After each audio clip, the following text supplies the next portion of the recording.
Hello my sis army, कैसे हैं आप सब। आई होप आप सब अच्छे होंगे। So I am your narrator Divya Rajput. Welcome to all of you in new video. So guys, आज के इस वीडियो में हम बात करेंगे विलियम शेक्सपियर की एक पोइम जिसका नाम है रिमेम्बरेंस। और इस पोइम को सोनेट नंबर 30 के नाम से भी जाना जाता है। और साथ ही इस पोइम का दूसरा नाम है when to the sensation of sweet silent thoughts. तो तीनों ही एक ही पोइम के नाम है, इसमें आपको कन्फ्यूज होने की जरूरत नहीं है। तो ये जो पोइम है ये विलियम शेक्सपियर की 154 सोनेट्स की कलेक्शन में से ली हुई है। तो चलिए शुरू करते हैं।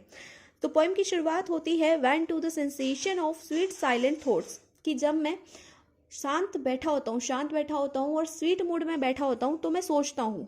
आई summon up remembrance of things past. मैं याद करने की कोशिश करता हूँ उन चीज़ों को जो मेरे पास्ट के अंदर बीत चुकी हैं। I sigh the lack of many a thing I sought. मैं आह भरता हूँ, साय का मतलब है आह भरना, कि मैं आह भरता हूँ उन चीज़ों के लिए जो कि मुझे पास्ट के अंदर चाहिए थी, लेकिन मुझे वो चीज़ें मिल नहीं पाई। उन चीज़ों के लिए मैं दुखी होता हूँ। फिर आगे की लाइन्स में वो बोलते हैं and with old woes new wail my dear time. इसका मतलब है कि मैं पास्ट की चीज़ों को याद करके अपना प्रेजेंट का जो टाइम है उसको वेस्ट करता हूँ। अब हम जब पास्ट की चीज़ें याद करके दुखी होते हैं तो हम क्या कर रहे हैं, अपने प्रेजेंट को वेस्ट कर रहे हैं, क्योंकि हम पास्ट को तो बदल नहीं सकते। तो अगर हम याद कर रहे हैं तो वो क्या है, वेस्ट ऑफ टाइम है। फिर आगे की लाइन्स में वो बोलते हैं waste then can I drown and I unused to flow, कि मैं उन आइज से रोता हूँ। मतलब जब हम याद करते हैं किसी चीज़ को तो हम दुखी होते हैं, और जब हम दुखी होते हैं तो क्या होते हैं, आंसू आते हैं हमारे। तो हम क्या करते हैं, पास्ट की चीज़ों को याद करके दुखी होते हैं और हमारी आइज क्या होने लग जाती है, फ्लो होने लग जाती है। मेरे आंखों से आंसू बहने लग जाते हैं, जो कि यूजुअली बहते नहीं है। अब यूजुअली थोड़ी ना इंसान रोता है, जब वो दुखी होता है तभी वो रोता है। तो यूजुअली मेरी आइज में से आंसू नहीं निकलते हैं, लेकिन जब मैं दुखी होता हूँ तो क्या होता है, मेरी आंखें जो है भर जाती हैं आंसुओं से। आगे की लाइन्स में बोलते हैं for precious friends hid in the deathless night. इसका मतलब है कि मैं उन फ्रेंड्स को याद करता हूँ, उन लोगों को याद करता हूँ जो कि डेथ की डेथलेस नाइट में कहीं छुप चुके हैं, मतलब जो कि मेरे साथ अब कनेक्टेड नहीं है। उन लोगों के बारे में सोच करके मैं दुखी होता हूँ।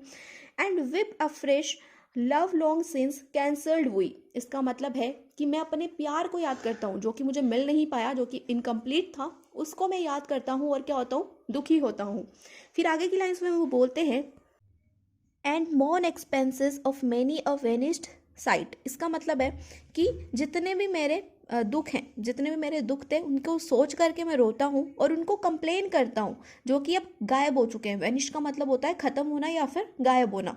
तो मैं उन दुखों को कंप्लेन कर रहा हूँ, दुखों के लिए कंप्लेन कर रहा हूँ जो कि अब कहीं गायब हो चुके हैं। Then can I grieve at grievances foregone. Foregone का मतलब होता है जा चुका। तो मैं उन दुखों के बारे में अब सोच करके दुखी हो सकता हूँ जो कि अब जा चुके हैं, जो कि अब ख़त्म हो चुके हैं, क्योंकि अब तो वो प्रेजेंट में है और पास्ट के बारे में सोच रहे हैं। तो जो दुख थे, जो पास्ट में थे, वो तो अब कहीं जा चुके हैं। And heavily from woe to woe tell over. Heavily का मतलब होता है दुख। तो यहाँ पर वो बोल रहे हैं कि जो मेरे दुख हैं, जितने भी मेरे दुख थे पास्ट के अंदर, अब उन सभी दुखों को मैं क्या कर सकता हूँ, एक्सप्लेन कर सकता हूँ। Woe to woe tell over का मतलब है एक्सप्लेन करना। तो जितने भी दुख उनके पास में है, जितने भी दुख उन्होंने सहे हैं, उनको वो एक्सप्लेन कर सकते हैं। The sad account of fore bemoaned moan. तो वो बोलते हैं कि मैं पास्ट में रो चुका हूँ, जिन चीज़ों के लिए मैं पास्ट में रो चुका हूँ, जिन टॉपिक्स के लिए मैं पास्ट में रो चुका हूँ, उनके लिए मैं क्या हो रहा हूँ, फिर से सैड हो रहा हूँ। उन दुखों के बारे में सोच के मैं फिर से दुखी हो रहा हूँ, जिनको जो है मैं पास्ट में सह चुका हूँ, पास्ट में ख़त्म कर चुका हूँ। Which I new pay as if not paid before. और इन दुखों को मैं ऐसे एक्सप्लेन कर रहा हूँ, ऐसे इन दुखों के बारे में सोच रहा हूँ जैसे कि मैंने पहले कभी नहीं करा था। ऐसे वो एक्सप्लेन करने की कोशिश कर रहे हैं उन दुखों को। न्यू पे का मतलब है न्यूली एक्सप्लेन कर रहे हैं उन दुखों को, जैसे कि उन्होंने पहले कभी नहीं करा था।